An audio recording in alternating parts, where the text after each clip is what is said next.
economy with medieval technology. So keeping the power on is an economic imperative all the time, and a humanitarian imperative, especially during winter.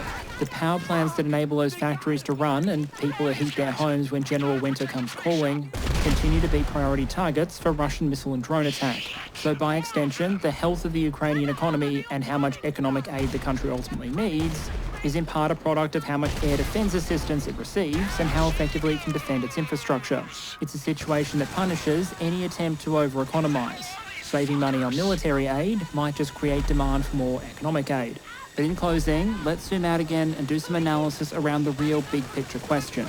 In the end, what might this new American aid bill mean for the war in Ukraine?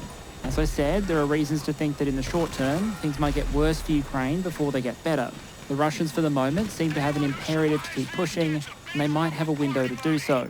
But with that rapid introduction of US supplies and munitions that we're already starting to see through the Presidential Drawdown Authority, the chance that any upcoming Russian offensive is able to make deep strategic gains rather than incremental or tactical ones has probably reduced somewhat, just because in Ukraine it is so difficult to attack when your opponent has a sufficient supply of artillery ammo. Even in those places on the front where Ukraine is still dealing with serious manpower shortages,